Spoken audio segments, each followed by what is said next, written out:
that here. But I did want to welcome you. To week 2 of a series called The Gift Exchange. We're talking about the gifts that God gives us in exchange for the humility of opening up to Him and trusting Him with our biggest hurts, our habits, our hang-ups, the things that are causing us such grief and pain, and giving them to God, and in return getting so much back. To go as an overview, our last week we watched over giving God your worry, and He'll give you back in return peace. Next week, give God your grief, and He'll give you joy. But this week we're looking at give God your hurts, and God will give you healing.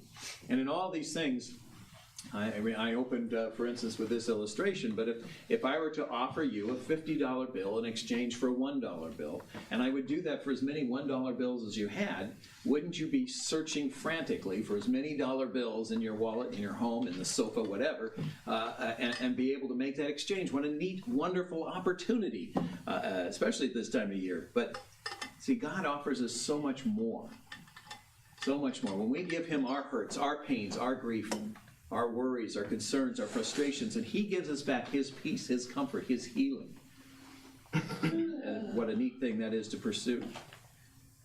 Again, we're looking at giving God our hurts today. Sometimes, I'm sure each of us in here has had one of those days where everything just seems to go wrong. I found this accident report on insurance claims, and these are actual. I did the great thing of going to Snopes, which is, of course, the great arbiter of truth on the internet, but anyway, check that these were true. These are actual accident report claims that were given. This one here, a lamppost bumped into my car, damaging it in 2 places. Another one, as I approached the intersection, a stop sign suddenly appeared in a place where no stop sign had ever appeared before. Coming home, I drove into the wrong house and struck a tree that I haven't got. I really don't know who was to blame for the accident because I wasn't looking. I'd been driving for 40 years when I fell asleep at the wheel and had an accident. That is way too long to be driving without going to sleep, 40 years. I left my car unattended for a minute, and whether by accident or design, it ran away. It was no longer to be seen. I was driving my car out of the driveway in the usual manner when it was struck by the other car in the same place it had been struck several times before. Terrible relationship. I was knocked out as a result of the collision and was taken to a hospital where I sustained serious injuries. Not sure what happens in that hospital, but that's where he got those serious injuries. I was on my way to the doctor with rear end trouble when my universal joint gave way, causing me to have an accident. I'm not sure if that's a medical reason, if you can put that on your accident form or not. Leaving home for work, I drove out of my driveway straight into a bus. It wasn't my fault. That bus was there 5 minutes early. And so it's clearly the fault of the driver. My car was legally parked as it backed into the other vehicle. Yeah, not sure how that went. One wheel went into the ditch. My foot jumped from the accelerator pedal, leapt across the lane to the other side, and jammed into the trunk of a tree. That's a very interesting foot that can do that. Jumped into a tree. Yeah, the accident occurred when I was attempting to bring my car out of a skid by steering it into the other vehicle. The accident was caused by me waving to the man that I hit just last week. The car in front hit the pedestrian, but he got up, so I hit him again. The gentleman behind me struck me on the backside. He then went to rest in a bush with just his rear end showing. That's a little TMI right there. The guy was all over the road. I had to swerve a number of times before I hit him. The pedestrian had no idea which direction to run, so I ran over him. 3 women were talking to each other, and when one stepped back and one stepped forward, I had to have an accident. And lastly, to avoid hitting the bumper of the car in front, I struck the pedestrian instead. But seriously, you probably had some really bad days in your life. Maybe not as bad as these guys had on their accidents, but you may have had one this week. Maybe it was a really, really bad, tough week. Or maybe you've had one in weeks past, or maybe you're expecting one to come up shortly. But in any case, one thing we know for certain, we will all have really bad days. The Apostle Paul had some pretty bad days as well. One of our two passages this morning will both be from 2 Corinthians, but first is 2 Corinthians chapter 11, 23 to 27. Foundation for this is that false teachers had accused Paul of being a false apostle. And in so doing, Paul was having to respond and rebut their criticisms. And they were saying, that they struggled with things, but Paul never really did. And so he responded this way in verse 23. I have worked harder, been put in prison more often, been whipped times without number, faced death again and again. 5 different times the Jewish leaders gave me 39 lashes. 3 times I was beaten with rods. Once I was stoned. 3 times I was shipwrecked. Once I spent a whole night and a day adrift at sea. I have traveled on many long journeys. I have faced danger from rivers and from robbers. I have faced danger from my own people, the Jews, as well as from Gentiles. I have faced danger in the cities, in the deserts, and in the seas. And I have faced danger from men who claim to be believers but aren't. I have worked hard and long, enduring many sleepless nights. I have been hungry and thirsty, and have often gone without food. I have shivered in the cold without enough clothing to keep me warm. Now, these are not accidental happenstances upon him. He went through these voluntarily because he was sharing the gospel of Jesus Christ, and these were the results of doing so. And lastly, he adds one more burden on there, 2 Corinthians 11:28. Then besides all this, I have the daily burden of my concern for all the churches.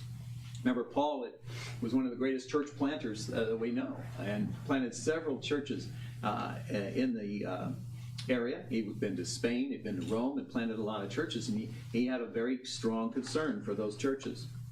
So how did Paul get through all that kind of stuff? Well, he wrote about it, and all throughout 2 Corinthians, but certainly at the beginning of his second letter to the Corinthians, and that's the passage that I want us to look at today. And we're going to see 2 main points. Number 1, God is the God of all comfort. Now, how can I say that? Because Paul said it. Verse 3, 2 Corinthians 1, verse 3. All praise to God, the Father of our Lord Jesus Christ. God is our merciful Father and the source of all comfort. When it comes to needing encouragement and strength, one area we need to be built up in is when we're suffering, when we're facing these troubles. And as we read this passage, we'll notice that in these 5 verses, Paul says the word comfort 9 times. It's a theme. But this isn't just about any kind of comfort. This is not about comfort in general or worldly sources of comfort. In fact, there's even alcohol called Southern comfort. But that's not the kind of comfort we're looking at here either. God has a special comfort that he offers us. Now, the original meaning of this word that we translated comfort literally means to come alongside and help. In fact, it's a form of the same word we use to describe the Holy Spirit, the Comforter, the one that comes to help alongside us. This is the highest kind of comfort there is. This is the comfort that God supplies his suffering people, enjoyed by Paul and his companions, and available to all of God's people who suffer, whether in the city of Corinth at that time or in our community now. Number 2, when God, the source of all comfort, gives you his comfort, you can give comfort to others. Verse 4, he goes on, he comforts us in all our troubles so that we can comfort others. When they're troubled, we'll be able to give them the same comfort God has given us. Notice a theme here, it's the word comfort, right? In fact, in some English classes or composition classes, this would be marked with a great big giant redundant in red ink and given back. 4 times the word comfort or form of that word is used in just this one verse. For Paul, though, it's just a matter of emphasis that God is the God of comfort, that provides us comfort when we need him most. Paul says that God comforts us in all of our troubles. In most translations, that's translated as affliction. In the King James, it's tribulation. It literally means pressure or compression or distress. When we're at our hardest points, that's the kind of trouble. It's a general word then for affliction or annoyance or inconveniences, strong inconveniences. People look differently at suffering and persecution. Some Christians attribute suffering to sin. If I suffer, they say, then there must be sin in my life. All I needed to do is confess it and ask for forgiveness, and the suffering will end. People will forgive me. My business will prosper. My health will improve, or whatever. Some people will tell us that we're meant to experience the good things in life, comfort and freedom from pain, loving respect in the community, prosperity in all we do, and have health and wealth. Some people hold that suffering and persecution are simply not necessary for the Christian. If I suffer, if I'm the victim of discrimination or persecution as a Christian, they will say that I just not accepted what God has already done for me, and I need to grow up, basically. All I need to do to get right with God, accept His will and do His will, and then the suffering will end, because suffering is not in His will for me, obviously. Others blame God, either for causing suffering or being unable or unwilling to end it. Our passage today does not teach any of these viewpoints, however. Rather, Paul gives us great insight about suffering and comfort, and states the eternal truth that God uses suffering in our lives. Now notice three things in this passage here, this verse here, in verse 4. Number one, in all your troubles, or in every affliction we go through, you may have sinned, and as a result of that sin, now are suffering the consequences. It doesn't matter. God will nonetheless draw you near to comfort you if you allow Him. None of the problems you face are too small for God to care about. None of your problems are too big for Him to handle. He's the God of all comfort for all trouble. Notice also he said that what God does, He comforts us in our afflictions, not from our afflictions. When I think of needing comfort in my pressures or my trials, I often think of removing the pressure. That would be the simplest fix. But this is not the picture given to us here. Rather, God brings us comfort in the midst of our distress and troubles and difficulties. Comfort from God is not the removal of suffering or trials. Rather, it brings us the strength, encouragement, and hope to deal with our difficulties in the midst of those difficulties. And lastly, you may notice that the word comfort, 9 times in 5 verses, is only exceeded in use by the frequency of the words us and we and our. Paul is talking as a man who knows what he's talking about. Now, who would you rather get advice from? Somebody who's lived it or somebody who's read about it and been challenged by it that way? He goes on in verse 5, for the more we suffer for Christ, the more God will shower us with His comfort through Christ. Other translations didn't do this verse justice, I don't believe.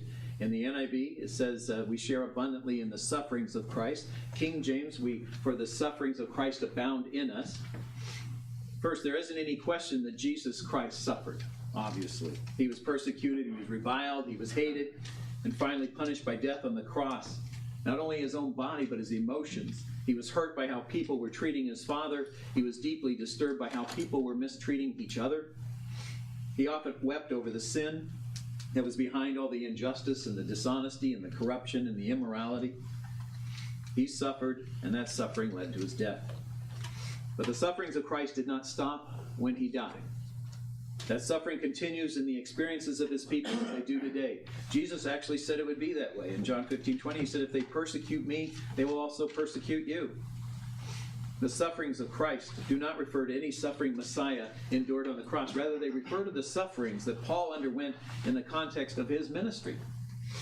That is, suffering for Christ, which in fact every Christian encounters as a result of living in the now. What started with Christ continued in the experiences of His disciples. Everybody suffers, but not everyone suffers for Christ or suffers with Him. Paul and every faithful disciple suffers, to some extent, persecution and hardship directly resulting from the suppression of their faith. But as soon as Paul says that, he says something else too. The more God will shower us with the comfort through Christ. In other words, we suffer because of our attachment to Him, and we're consoled and comforted by our attachment to Him. In fact, Paul says the more trouble we experience, the more comfort is given. No matter the degree of your affliction, this is an important point. No matter how much trouble you are facing, God matches that trouble with just the comfort we need if we'll accept it. Verse 6 continues, even when we're weighed down with troubles, it is for your comfort and salvation. For when we ourselves are comforted, we will certainly comfort you. And then you can patiently endure the same things that we suffer. When you walk through troubles and you trust them to God, receiving His comfort, it's like going to school and learning how to be a comfort to others. How is your suffering a comfort to others? Well, one way is that your example in your sufferings bring comfort and encouragement to those who are also suffering in that same manner. Paul's critics said his suffering showed that he wasn't an apostle. If he were truly an apostle, then he would not be experiencing so much trouble. But that was not so. Paul turned that argument on themselves and says he has trouble and is comforted by God so that he can comfort all those Corinthians in all their trouble. Verse 7. We are confident that as you share in our sufferings, you will also share in the comfort that God gives us. Paul's troubles in the course of his ministry of preaching the gospel for Jesus Christ result in the salvation of those who heard his message. This, of course, included the Corinthians. So you could say that they owed their salvation, which brought them comfort and the experience of God's presence, they owed that to the suffering of the Apostle Paul. The end result is that everything God did through Paul was both for his benefit and the benefit of the Corinthians.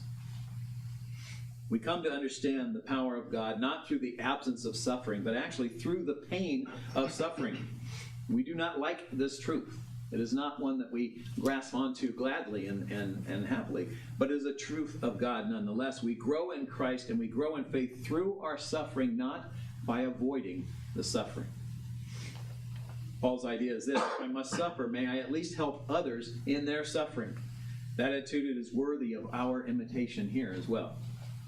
There's a commentary on 2 Corinthians written by Melvin Curry, and he wrote this: all Christians should come to think less and less of their own troubles and more about how these seeming negatives really become positives for them, and especially how they can use these experiences in day-to-day difficulties to strengthen others who must undergo a similar pathway of life. In closing, I bring a story here.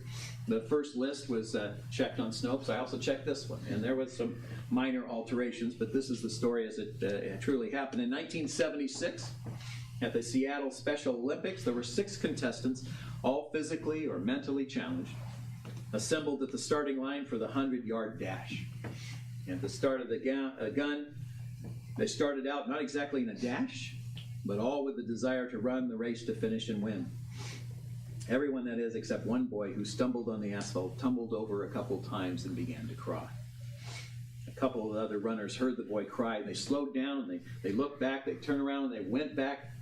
Then they linked arms and walked across the finish line together.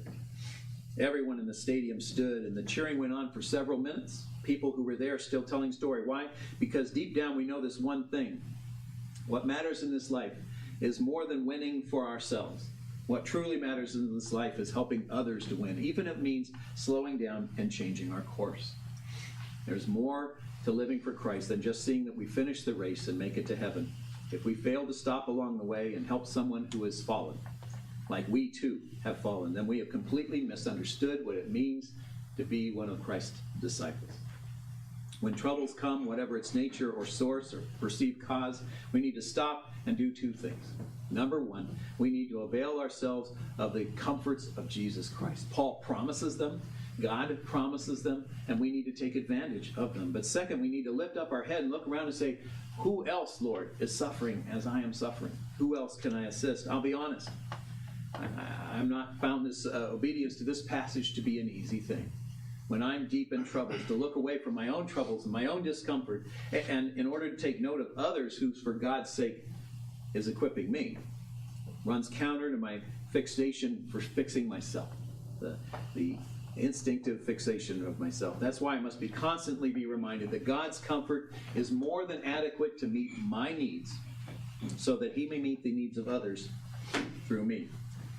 So I hope that the next time I'm hurt, or confused, or troubled, or angered, or frustrated, or perhaps am put upon unjustly, I'll not ask, why me, Lord?